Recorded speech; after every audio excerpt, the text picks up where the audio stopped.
I've had a horrible thought in between episodes. What if, in order to cement the changes that we've made here, we actually have to choose to let our comrades go in the way that we have? To have their sacrifices stand in order to exact that permanent change. Because obviously we, as the player character, and obviously this is very video gamey, but we can't stop. We can't die. We will have to continue with the game. You know, it's not like in an MMO they can just say, you take their place and that is the end of your character. But they can remove every single part of this cast.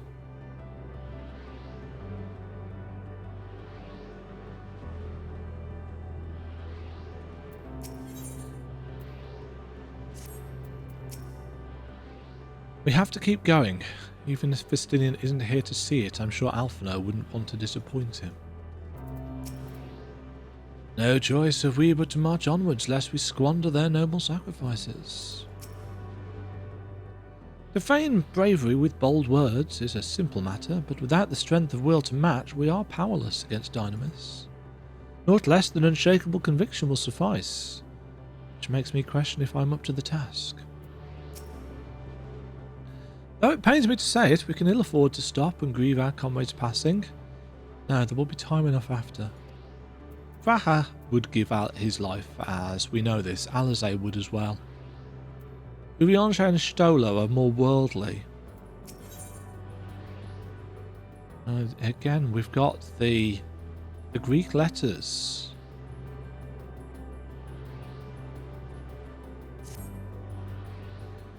As Stolo and Alizé said, we must continue.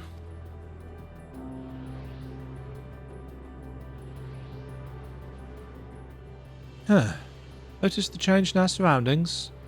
Perhaps this is a memory of an altogether different world. It will be prudent to learn more of it, then. Tread carefully, lest we lose our footing in this sand. So we've had the battles of Omega and the dragons. That totally looks like Cocoon up there. I mean, wouldn't it be interesting if they pulled from the other Final Fantasy canon for these dead stars? So I mean, Cocoon and Grand Pulse.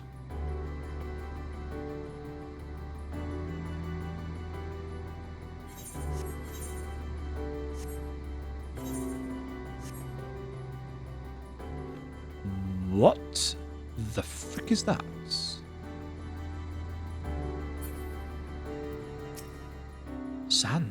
Sand everywhere. If not for the light emitted by these glyphs, I might well have overlooked this monolith.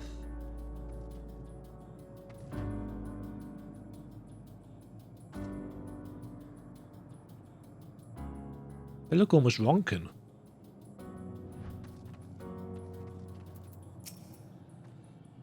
If you were worried about my vision, you needn't be. I can still see quite well. Another seemingly barren world. For mercy, the air is nowhere near as stale, but still quite dry, and the sand will no doubt prove bothersome in due time. Were it not for the violet crystal embedded in its surface, it would appear as ordinary stone. A curious script hath been etched upon them. Alas, it is not a language with which I am familiar. I cannot say I recognise it either. Nor I. The dragons, from what I recall, preserve their knowledge in song and eschew the written word entirely, so we may assume this is the work of another race, one we have yet to encounter.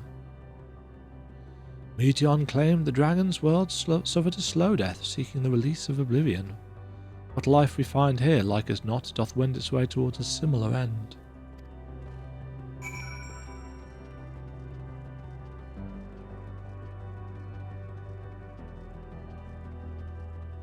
Okay, these things are weird looking.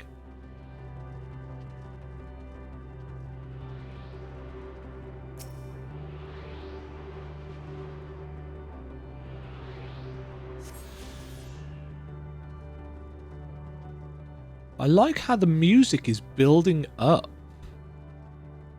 Other one? Yeah, the music seems to be building up. It's the same track, but it's got the additional layers of adding hopefulness, kind of. What do you suppose that is over there? I'm not sure. It's hard to make out at this distance, but its surface seems to bear the same crystals as this monolith. Meaning there's a chance we may find whoever built them both. We should go and have a look. Come on.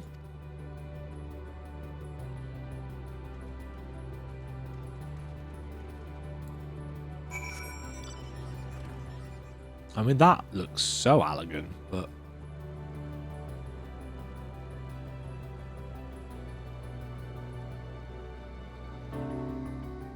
Hello?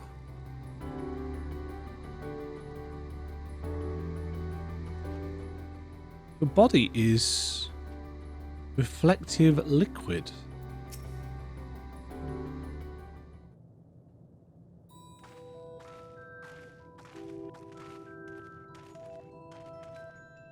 Where's this music from? Oh, this is the sprites music? No, not quite. It's from the Black Shroud, isn't it? Hail, travellers. This is a most unexpected occurrence. Oh, hello there. Is this your home? Indeed it is. Forgive me. I had forgotten. An exchange of introductions is expected when first meeting those with whom one is unacquainted.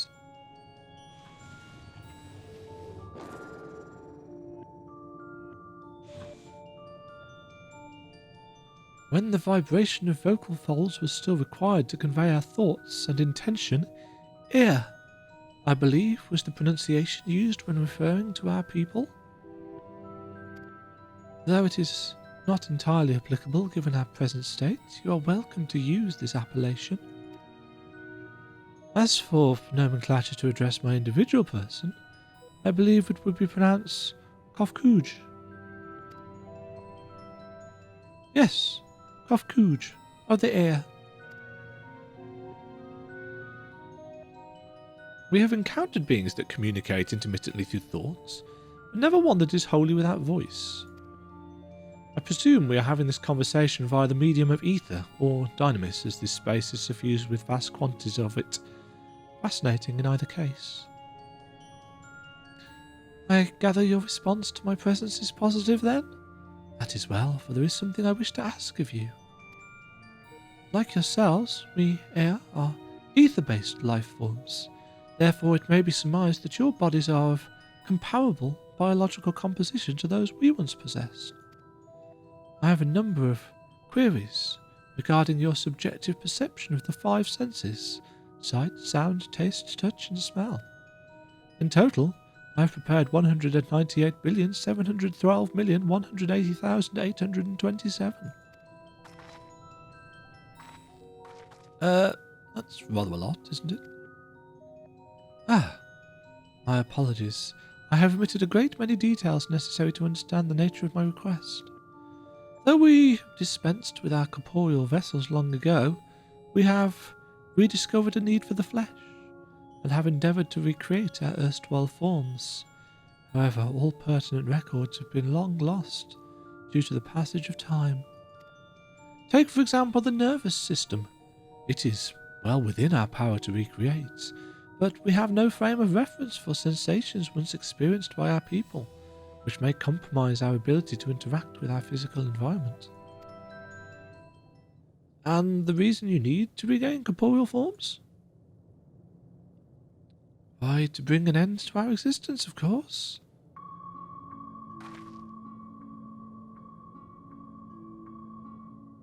Though need is perhaps too strong a word.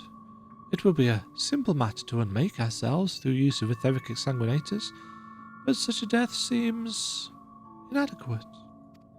The traditionalists among us believe proper death requires an inescapable sense of impermanence in one's final moments, an experience found only within bodies of flesh.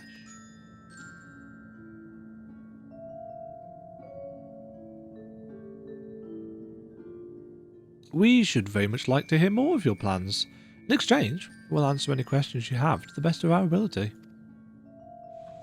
Ah, such an exchange... That's so odd. Such an exchange of information would indeed prove useful. Very well. To ensure efficacious exchange, I hereby invite you to our home. Yes, the abode of the air, where we traditionalists prepare for our demise. I presume your consent to answer questions is indicative of a tacit approach to our plans, in which case your cooperation is greatly appreciated. I must caution you, however, to be mindful of the air wandering the deserts. Their desire for bodies of flesh can be described as overzealous. Now, if you would follow me.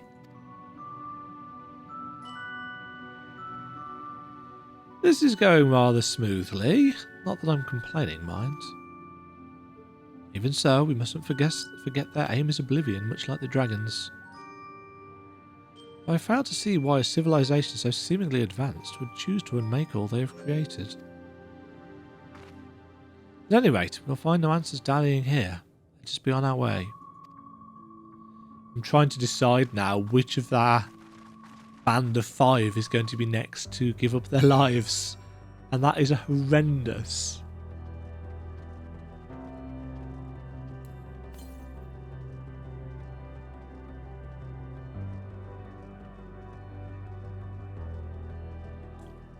A horrendous train of thought. Sorry, I lost my train of thought rather ironically.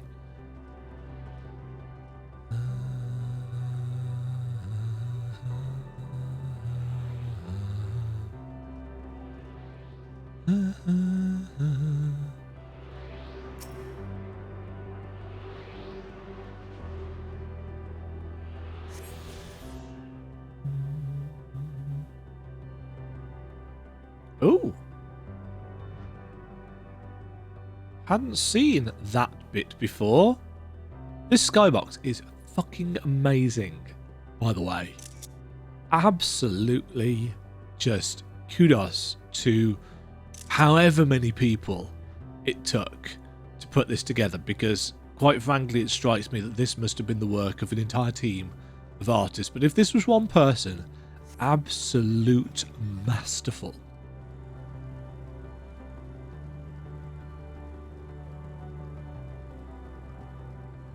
Top of game. And coupled with the music and obviously the pure weight of emotional storytelling going on. Ooh, Luminians.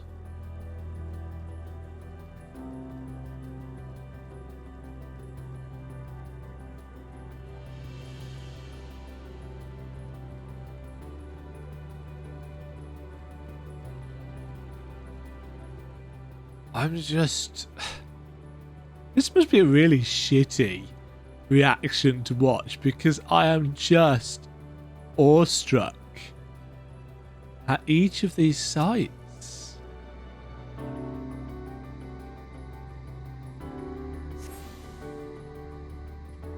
I mean, it's no secret that I am a massive... Holy shit. I'm a massive science fiction fan. Science fiction and fantasy. I mean, science fantasy. That mix. So, did I just attune to the Aetherite? Did. I set my home boat here. It's still set on the moon, which is a little bit far removed in many ways from what we are seeing here. That is beautiful.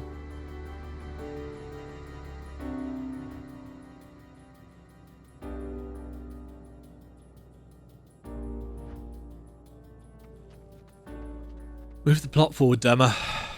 Otherwise you will literally just stand and gawp. In fact,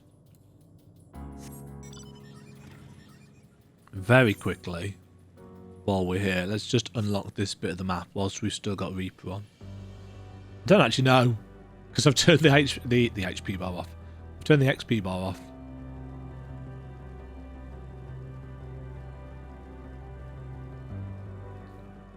I'm sure I, like many of you, when you first heard the theme for Shadowbringers, not Shadowbringers, for Endwalker, were of the opinion that, oh yeah, that's quite an emotive song.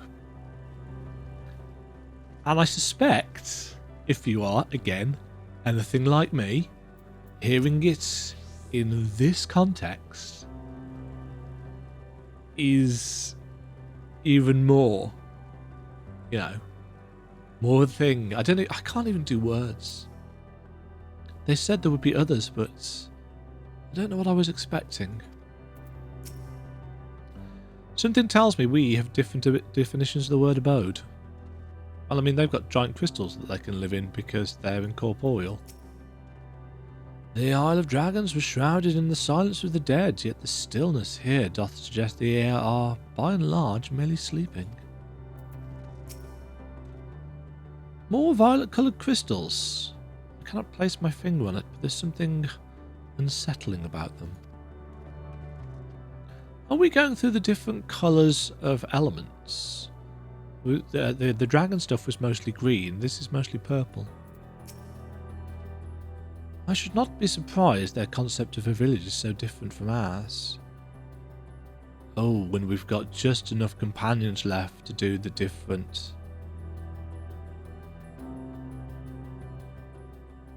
elements as well. If we had green for wind, purple for lightning, that's probably Stola. I should not be surprised their concept of a village is so different from ours, and yet... Kofkuj. Welcome to our abode. Most of our compeers, you will find, remained idle in their domiciles, though your quizzical expressions indicate my phrasing is unclear. I speak, of course, of the violet crystalline structures hanging from the stone structures there. Sorry, crystalline constructs hanging from the stone structures there. You say they remain idle, but what of your work to regain corporeal bodies? An astute question, and understandable given your finite nature. We have no desire to pursue our research, for it is no longer necessary. In our idleness we are struck by sudden inspiration. We rise to pursue said inspiration to its conclusion. That is why I was present for your arrival, and why I continue to engage with you still. And while the others are not currently in a motile state, rest assured they would not object were you to disturb their respite. You need only cast your thoughts towards one of the crystalline domiciles to communicate.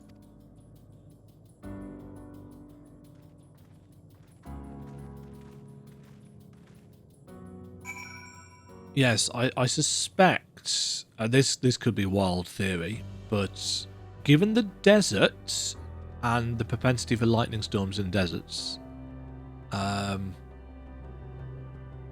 least in video games, I do wonder if we're going to sacrifice each etherically elemental ways.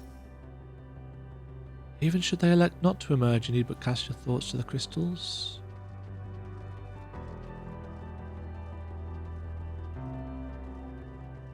Do, do, do, do, do, do.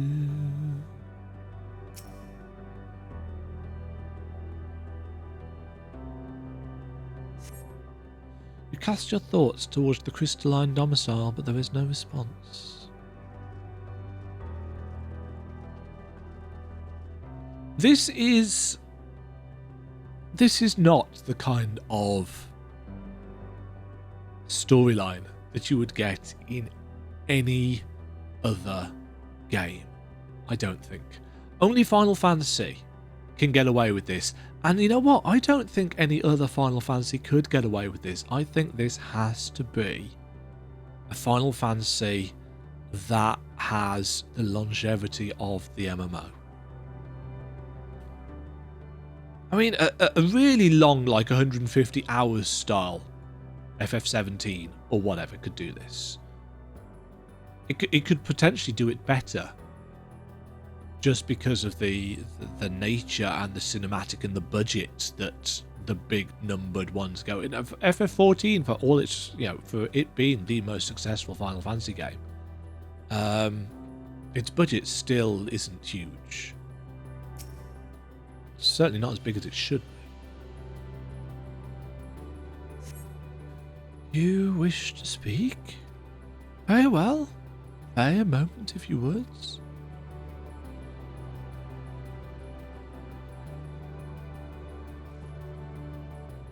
Are we just going around and waking people up to start with?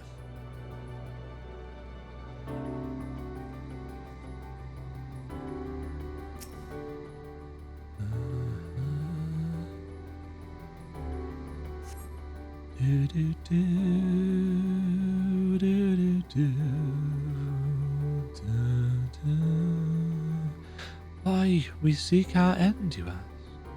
If you wish to know, I will tell you. Just a moment. I must remember. What form did I take when last I emerged?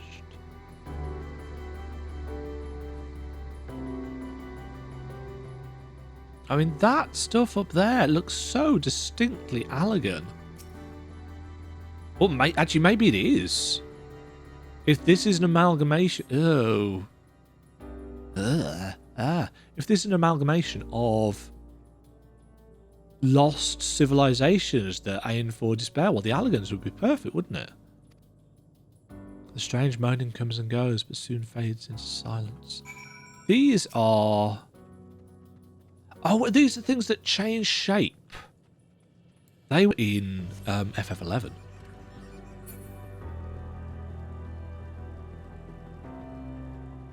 The woefully underrated FF11. The game that got me into MMOs. None of this World of Warcraft stuff, although I played a lot of World of Warcraft. Not as much as I played FF11. Although I barely did anything in that game. Because of how the game worked. Did your inquiries yield satisfactory responses?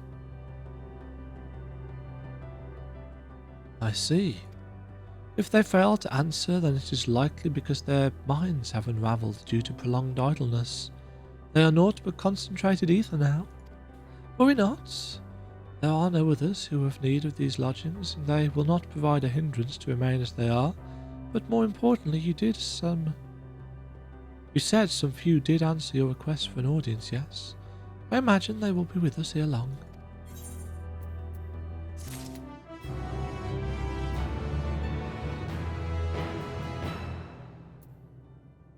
Right. 1 second, I just need to go and get some more painkillers.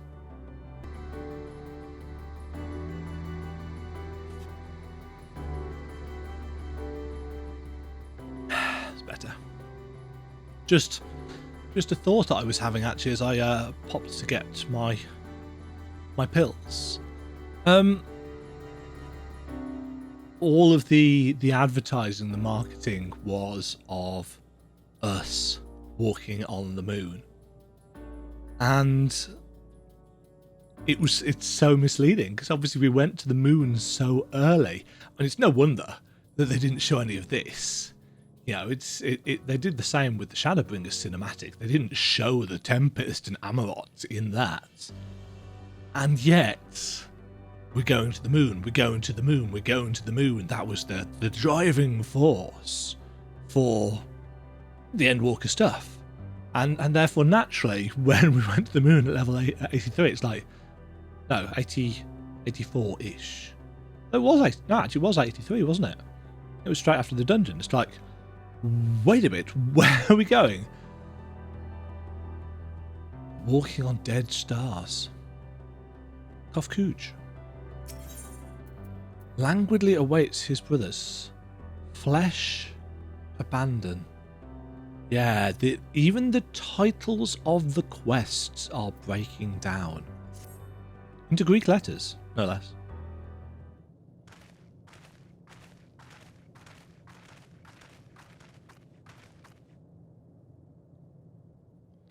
I had no luck, but everyone else fared well enough. Quite a few heir have awakened. Ah, there they are. They're so cute. May I introduce you to Lalak, Dudik, and Nanig? It has been too long, Kofkuj. I dare say Sacri has since completed an orbit. Or Sadra 4. Indeed. Until the travellers brought it to my attention, I hadn't noticed how unravelled some had become. Travellers! Ah, of course, of course. The ones who wish to know why we seek to regain corporeal forms.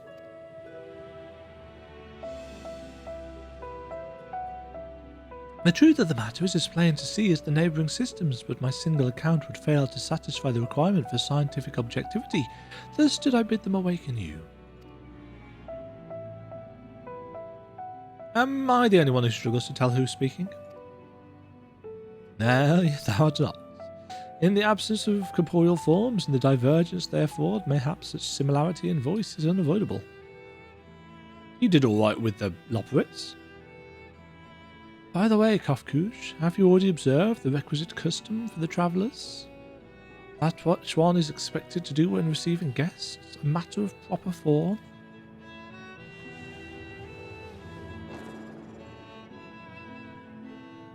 Ah, yes.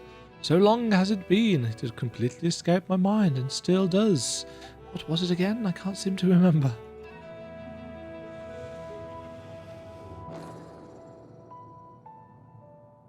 Neither do I. Pity, I was hoping you would. Perhaps we can search the archives for the answer.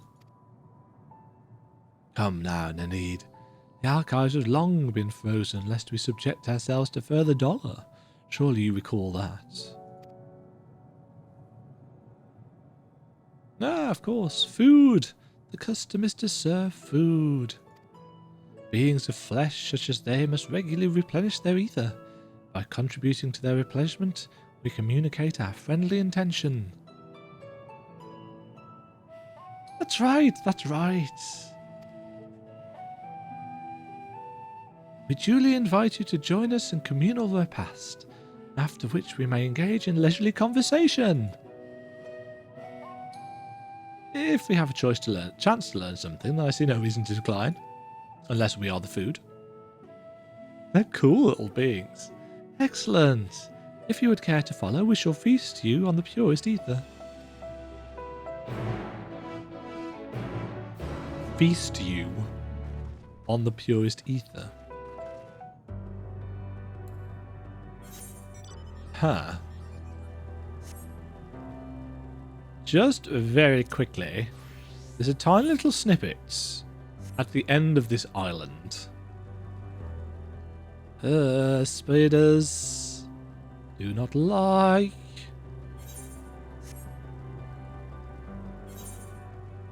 Ooh, there's more. Let's get some XP in.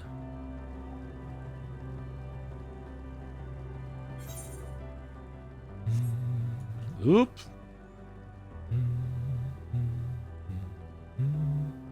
I'm wondering what the giant planet above us is. This seriously looks Allagan. But that being said, it's distinctly blue. What was that?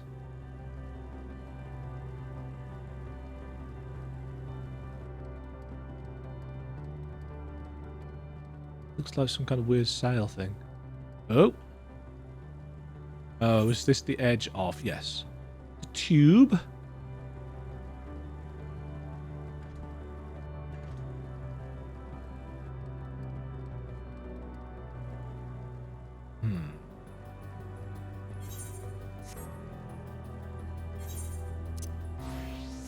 Right. Back we go.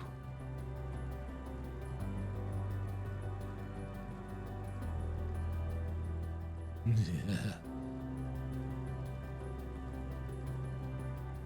I love this music.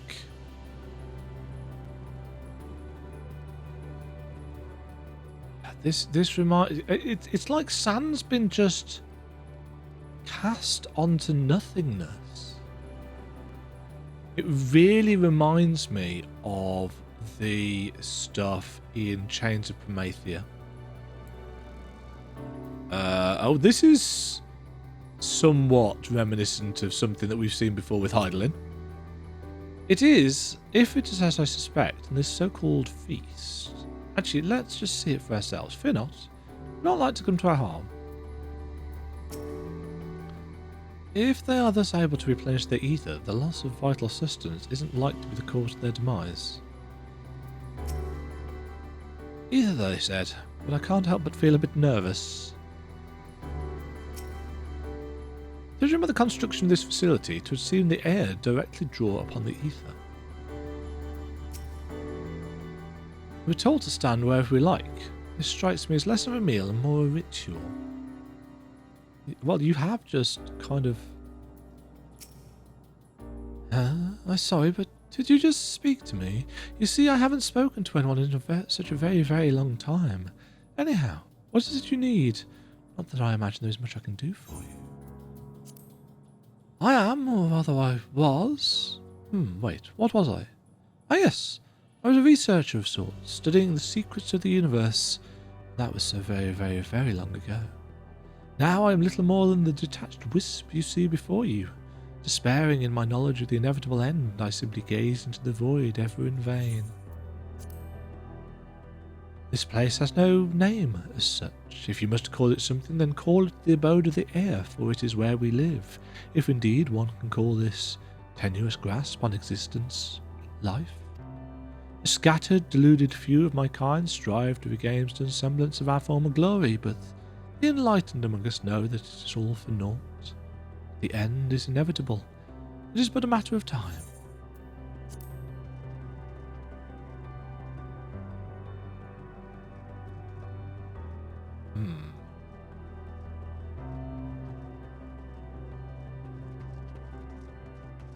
What is the planet up ahead? It is the thing that remains unbroken.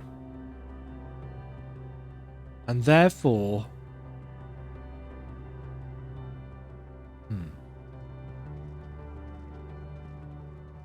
We're not in the future, are we? I cannot help but feel a rush of excitement when I see your pliable yet sturdy forms. I almost have to resist the urge to open you up and see how it all works. And how, be at ease, I would not devolve to such savagery. I may have cast off my body, but I still possess some semblance of a rational mind. For the moment, at least. That's not disturbing at all.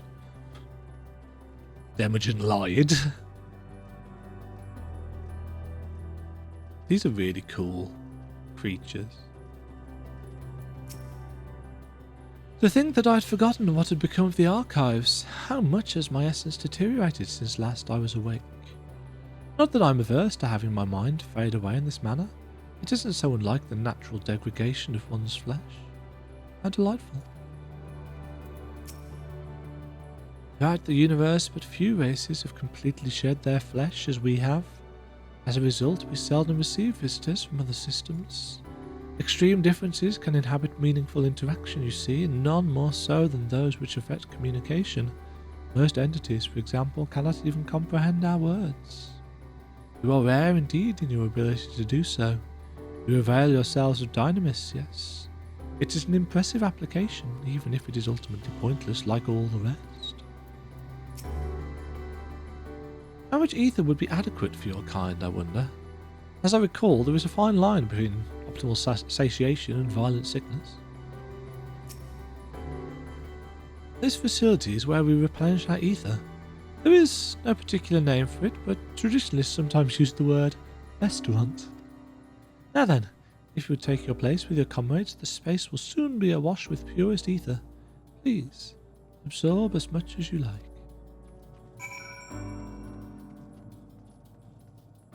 I am slightly suspicious, but they don't seem to be hostile. You brace yourself for a rush of sweet, sweet ether, but nothing seems to happen. Perhaps you need to wait a little longer.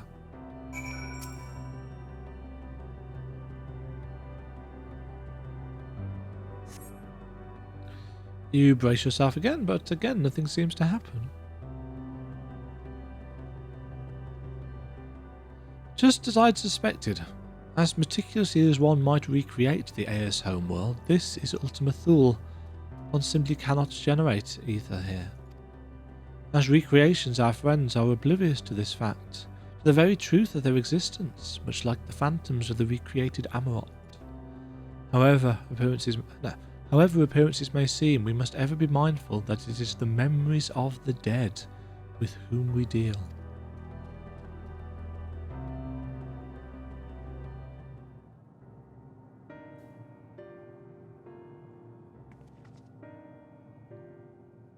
So, did you have your fill of ether? Alas, we couldn't absorb it. A deficiency in our forms, it would seem. Oh, how very unfortunate.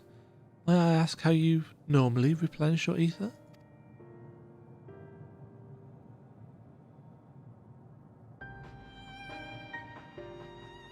Through your mouth, did you say? How very primitive and quaint. To think that their mouths serve not only to expel sound, but draw in sustenance besides. Such life forms have long since vanished from our systems.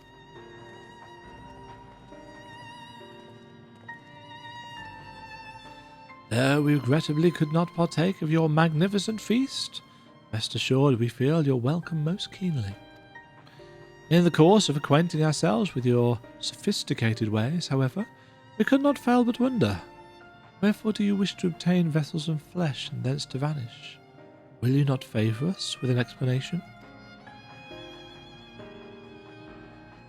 Urianger and Stolar are of the same mind and ploy here. You flesh and blood beings are always so hasty. It does have its charm, however. Very well, we shall indulge you. In the beginning, when the air yet possessed corporeal bodies, our ancestors dedicated themselves to the pursuit of knowledge and technological advancement.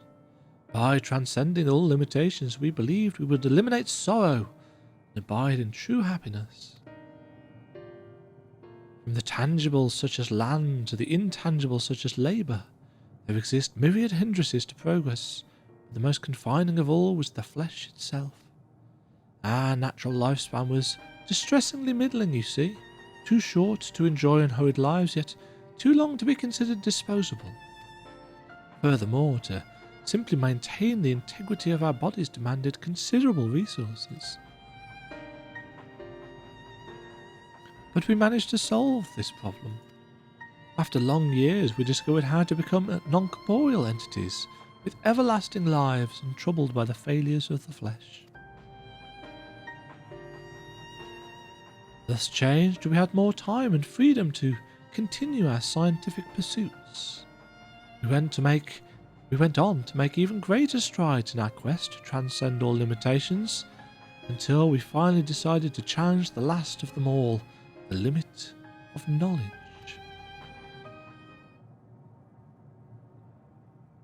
That is to say, deciphering the laws of creation. We sought to discover how the universe came into being and explain all extant phenomena and thence predict the future. If we could achieve but this, we believed that we would be free from uncertainty and anxiety.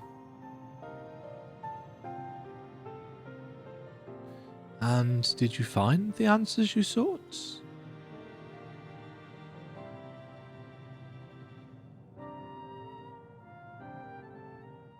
Yes, we did. Our efforts revealed to us a fundamental truth. Knowledge of said truth is essential for the continuation of our conversation. If you would learn more, we shall share it with you. No, we mustn't.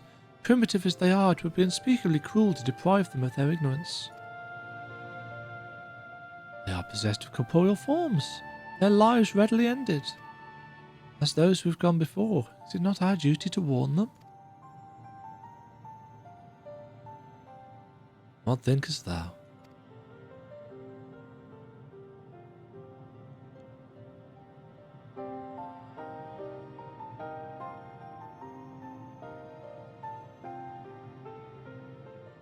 We have deliberated and come to a consensus. If you are resolved to know it, we will disclose to you the truth we discovered. The truth of the universe. Seek us at the stone pillars just outside the bounds of the abode, a place called Elysia.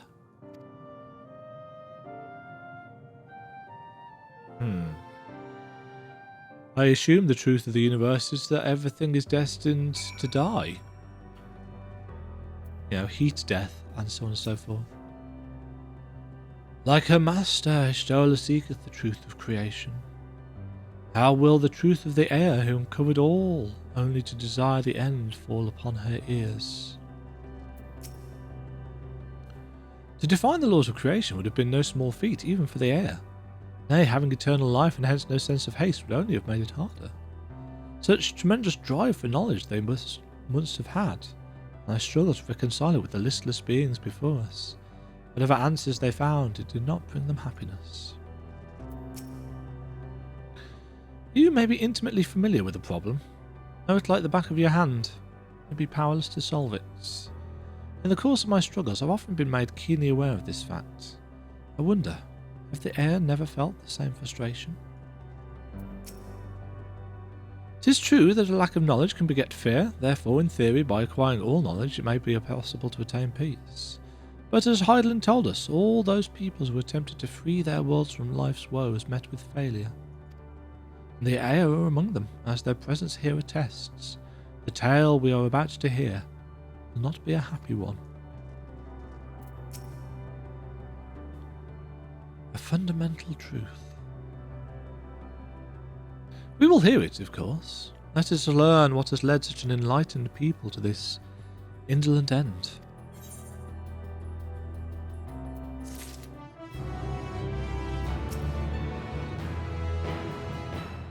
Before we hear the climax of the Ayer's tale, mayhap I should speak of... On second thought, it would only be a distraction. We will talk more when the time is right. Where knowledge leads. Ere we join the Ayer, there is one trifling matter I would fain investigate. Demajan, Grahatir, might I trouble you for your assistance? But of course.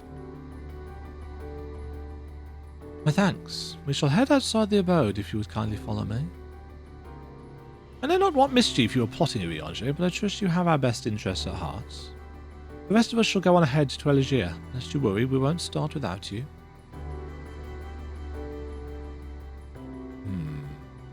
I suspect Urianger suspects that Ishtola is going to be the next to sacrifice.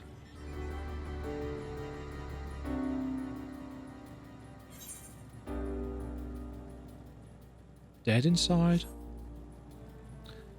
That's a nice uplifting fate name.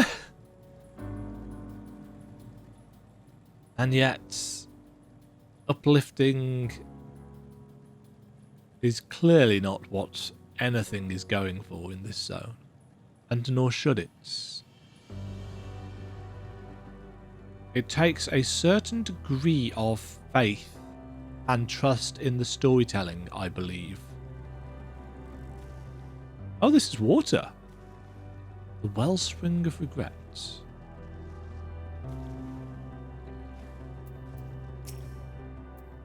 A spring, and a sizable one at that. I hadn't noticed it amidst the dunes.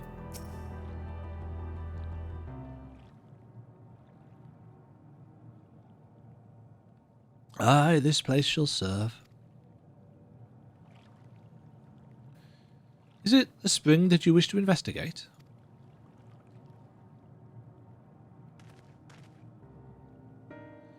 Pray, forgive me, my friends, but there is naught to investigate. 'Twas but a pretense to speak in private.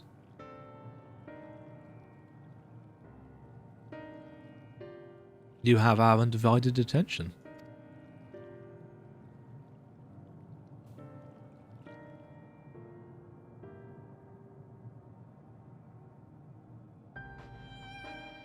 We have established here in Ultima Thule those denizens of ruined stars. As we have established, here in Ultima Thule those denizens of ruined stars are recreated in their twilight days.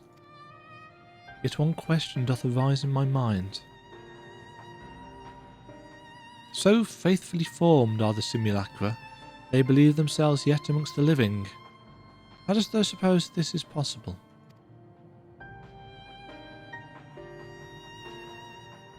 Don't know.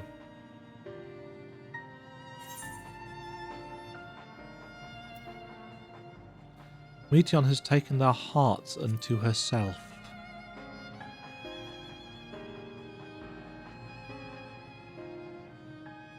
I'm inclined to agree. If Meteon can take the emotions of others as her own, I dare say she would be able to recreate them more faithfully than had she relied on any historical account. That could prove a weakness, if we could use that against her. By which logic she must have visited them when they still lived, the dragons and the air both. So too did I theorize, and, upon that assumption, consider how those two races may have met their demise. According to thine own tale, Meteon perceiveth the emotions of those nearby as her own. A heightened sense of empathy, intrinsic to her nature as an Endeleke. In the course of her star-faring journey, if she encountered beings who strongly desired a cessation of their existence, she would be powerless before that desire.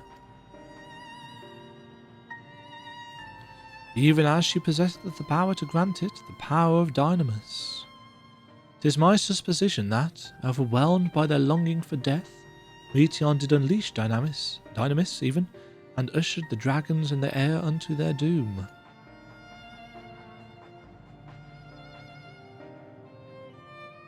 Of course, such was not always the outcome. Full many stars did she find already lost to ruin. In order to create a terminus, however, the fervent desire for the end is essential. Therefore, should you struggle to find the way forward, pray ask yourselves this: is the place where you stand? In the place where you stand, whose is the soul that yearneth most desperately for oblivion?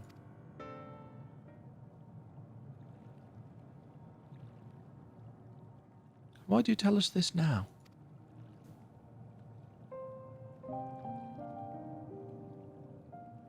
Ne'er again would I betray your trust. This pledge I did make to my comrades. In bringing thee into my confidence, I would remain true to my word.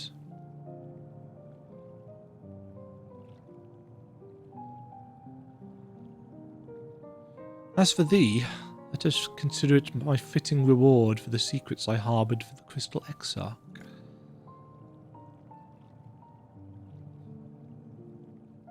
I once placed my faith in thy chosen path, walking at thy side, full knowing that we were bound for thy demise. I ask now that thou returnest the favour and abide in faith as I fulfil mine own destiny. If you say my debt has come due, how am I to refuse? 'Tis indelicate of me, I know full well, and I can but beg thy forgiveness. Yet, even if I must needs go to such lengths, I cannot well feign ignorance of the answer I have found within. The answer to the question, in what moment might I stand strongest?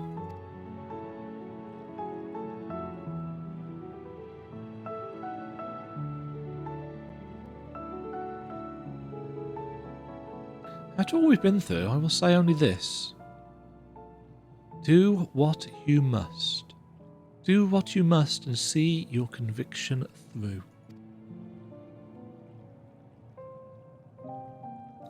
I shall, my friend. I shall. Without further ado then, let us go to rejoin our comrades.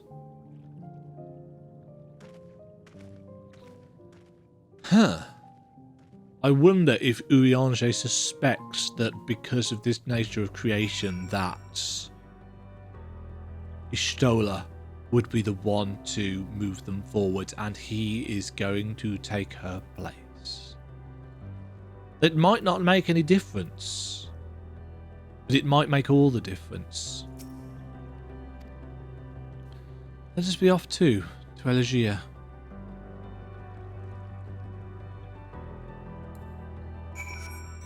But clearly, Urianger suspects that there is a time coming where he is going to make his stand. It's possible that he may have to take a stand against us. Or especially against Ishtola. Could be wrong. Could be massively out of whack here.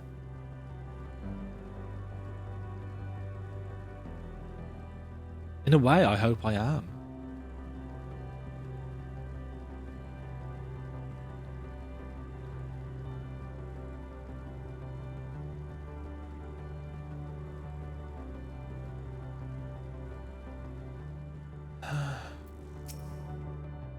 Don't mind me. Come, let us hear the Ayah's tale and learn what caused such enlightened beings to crave nihility. While we waited, we mentioned our star's situation to the Ayah. They nodded sagely, or something to that effect. I understand you're taking care of business. If you're ready to begin, then so are we. It seems everyone is accounted for. Shall we then?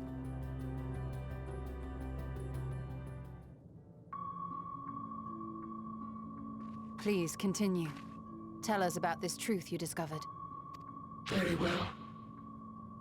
Bear in mind, however, that the purpose of this conversation is not to impart scholarly knowledge. Not the voices I was expecting. It requires that you comprehend the subject matter, which you will not.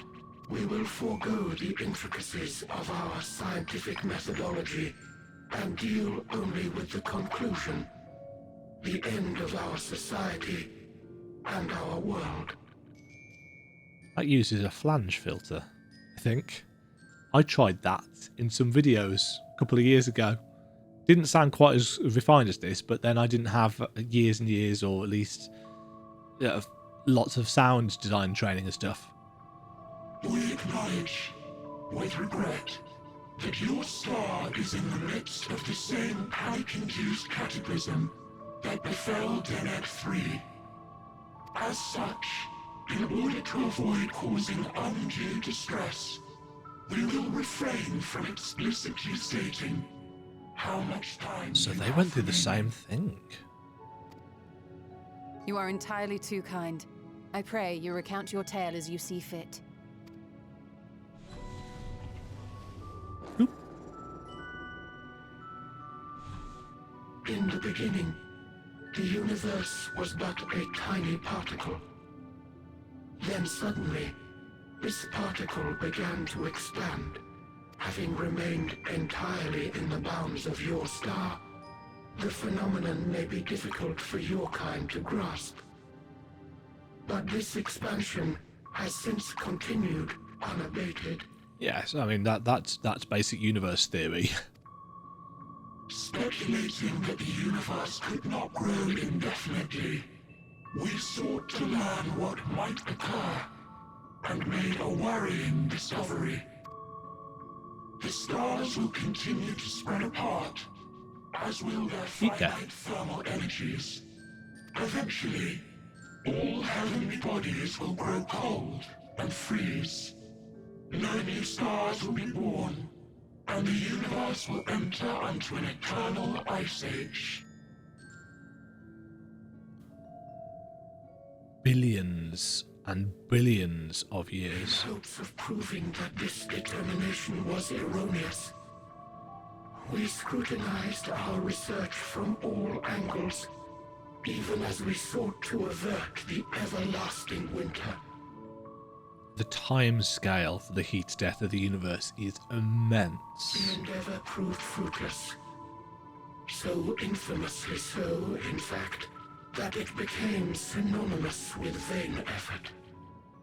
But I can see that if that is a conclusion that they've come to, is that is the truth of existence, then that, especially for powerful beings, would drive them to insanity, essentially.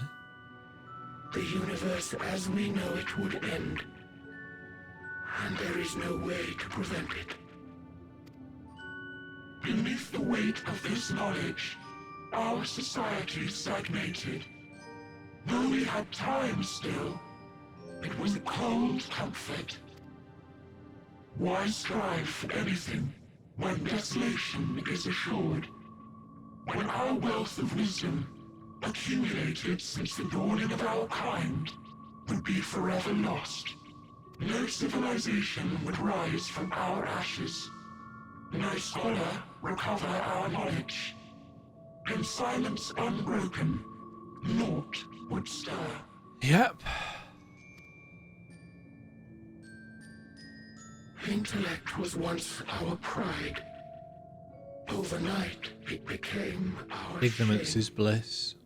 Our How's that works, gone? monuments to futility. But for such short-lived beings as we, Immortality, our greatest invention, became a source of suffering. Rather than suffer on, many chose to unmake themselves by means of etheric exsanguinators. Etched upon these stones are the testaments of such souls.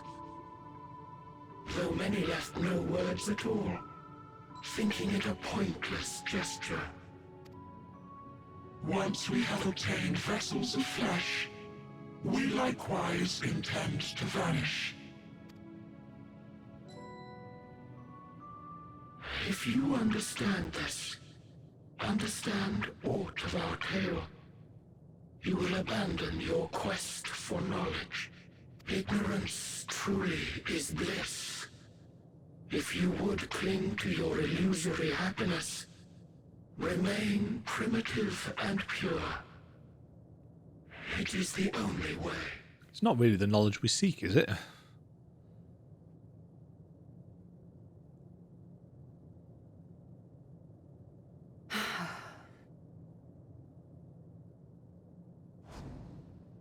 So that's your story.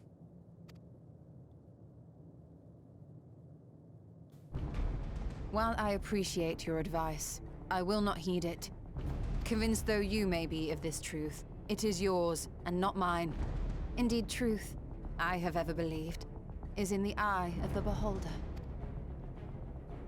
Are you suggesting that we have reached a faulty conclusion? That our science failed us? Hardly.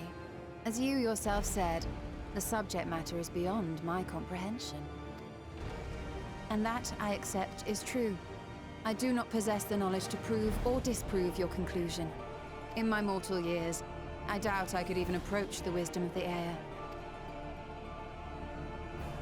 But of one thing am I absolutely certain. I would not be happier in ignorance. Y'shtola, no! You mustn't!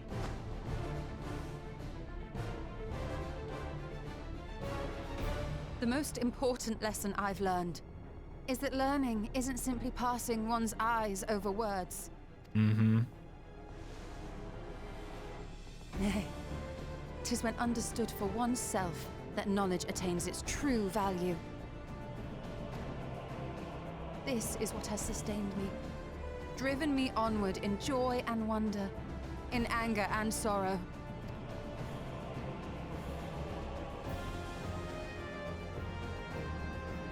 The universe may end, and all may be for naught, but I will live as I always have.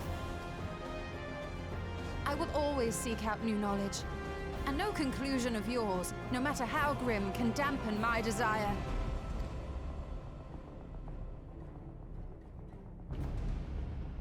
I suppose it is only to be expected. Their feeble minds cannot fathom the terrifying gravity of it all. But worry not. We consider it our duty to enlighten you, and we will not stop until you grasp the full extent of our despair. She is not despairing.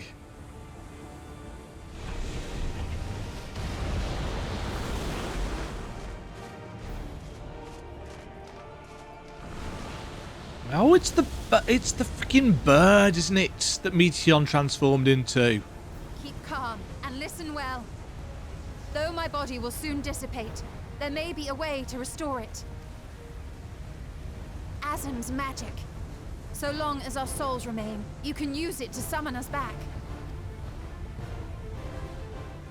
But Damn it, had you mustn't, forgotten about that? For it would mean losing our way forward. This I only reveal so I that said you this can already. promise not to invoke the magic. We came here knowing what victory may cost, so press on. Press on, and do not look back.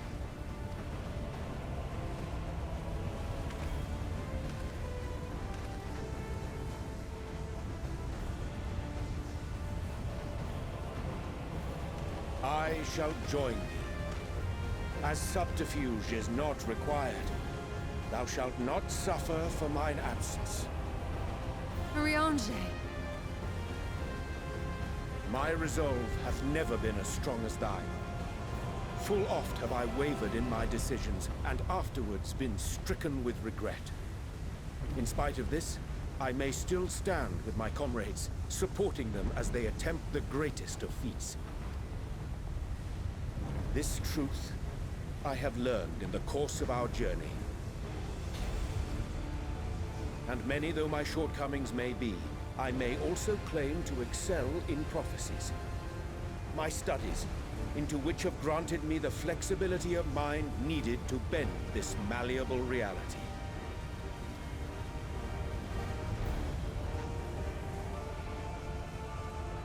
Thus shall I hope that thou mayest have the strength to resist, and our comrades the strength to continue.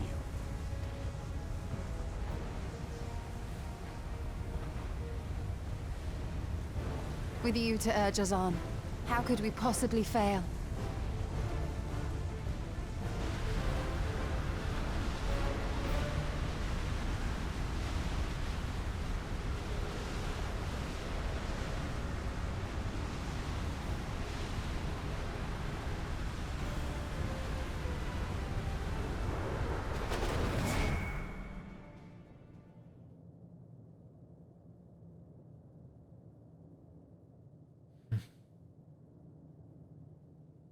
I was expecting him to push her out, if I'm honest. Ooh, we're going to the pretty blue place next. What's this? An extinguished civilization. Rekindled.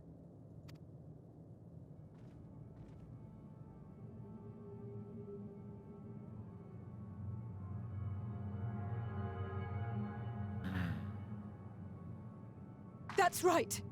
Our quest doesn't end here. We'll press on, and we will find you.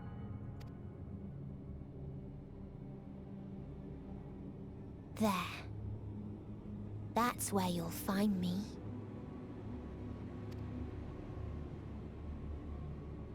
Is that another star? Of the stars we visited, most were already devoid of life. And where there was life still, the inhabitants wished for death. But even death, we learned, isn't truly the end. It is but a part of the cycle of rebirth.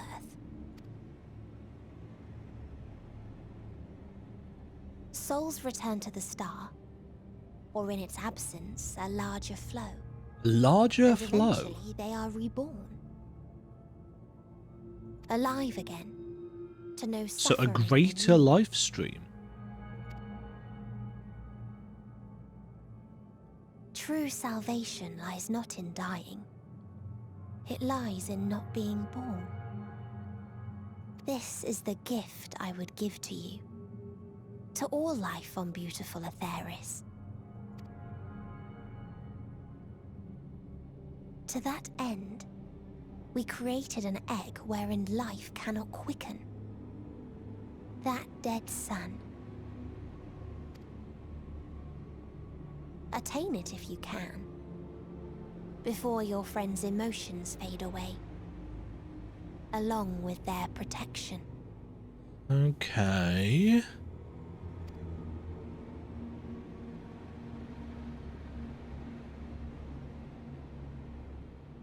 I am struggling to find the words for commentary here. I hope simple facial expressions will do for those of you who crave the reaction of other people to see if it is the same reaction as yourselves. So, both Y'shtola and Urianger lost. Never have I felt such emptiness. It's as if a part of me is gone. I'm fine. Like I said, our quest doesn't end here. Yes, the emptiness of Promethean.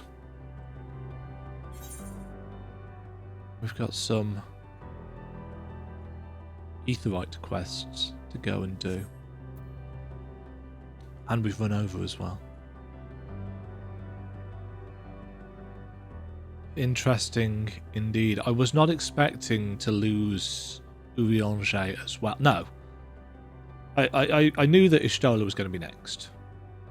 Just because of my element theory. But that's now thrown out of the water because we don't have enough elements left to go through the... Well, I suppose actually we do, don't we? We've got 4 people left, if we include ourselves. But yeah, we had wind, lightning. I don't think the theory holds water. Next time, folks, we will continue onwards with these quest titles, which are getting even harder to read, which is... the point. Is it doing anything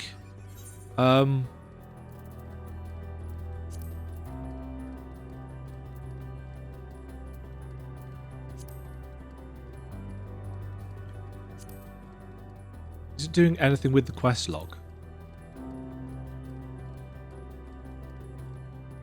No, it's still got the quest log is still in order.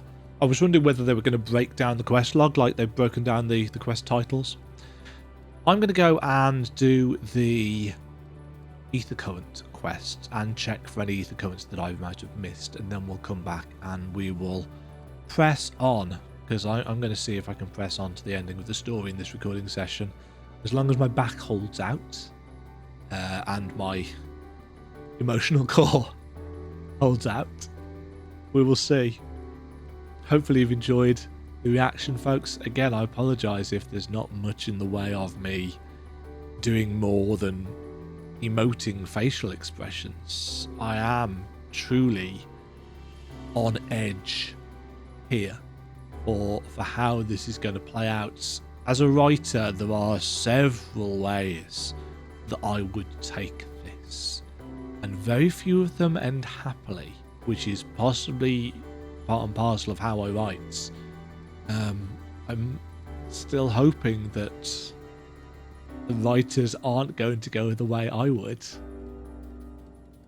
because, you know, I don't want a tragic ending to be the end of this tale. We've had enough tragedy on the way. But cheerio. Thank you very much for watching. If you enjoyed the video, why not click the like button and consider subscribing. Remember, you can ring the bell notification icon to get notified when new videos go live. And until next time, cheerio.